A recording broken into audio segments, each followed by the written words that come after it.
official was quoted.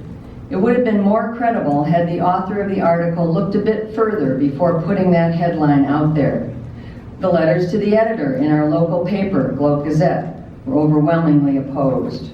It also might have been helpful to view the video of public comments at the Mason City City Council meetings of April 5th, 21st, and May 3rd. Meetings that went into the wee hours of the morning. I was very disappointed that the city was painted with a broad brush and that not one of the many citizens that spoke out against the facility or for it were contacted for a comment.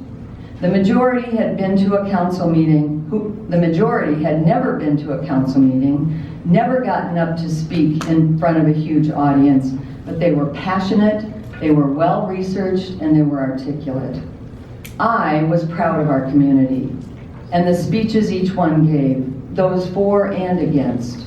The majority were against, yet to my knowledge, no one mentioned anything that could be construed as racist. It was a wide variety of folks from all walks of life and an excellent representation of our community. I heard concern for those that might be moving in to fill those jobs. How would the level of pay support them and their families? How can we help them assimilate without adequate resources? Citizens showed concern for their welfare. The speed with which this all came about was also an issue. The City Council may have known for some time, but the general public found out officially when Governor Branstad came to visit and announced the name of the company March 21st. They hardly had time to react. Here is the timeline for a $240 million project with up to $15 million in TIF from the city and $11.5 million from the state and up to $34 million general obligation bonds, all of which could not be voted on by the citizens. March 22nd, General Council approved zoning and tentative approval of Prestage. April 5th, Council gave first approval, vote 6-0, yes.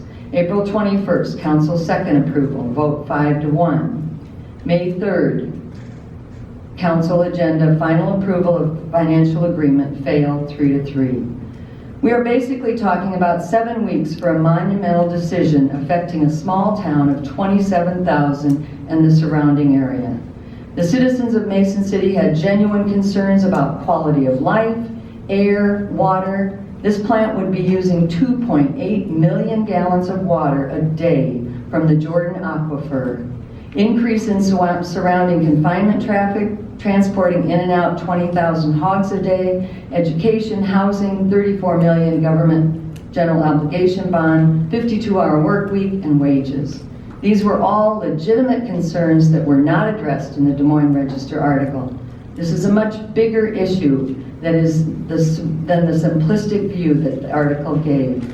We have a wonderful, historic, cultural community, the home of Music Man, Bill Baird, and the only Frank Lloyd Wright hotel in the world. Mason City is a great place to live and will continue to be so, with or without this pork processing plant. Who labeled us racist? Mr. Preston labeled us racist. And I can't imagine why we would reconsider and ask him back to our community. Thank you.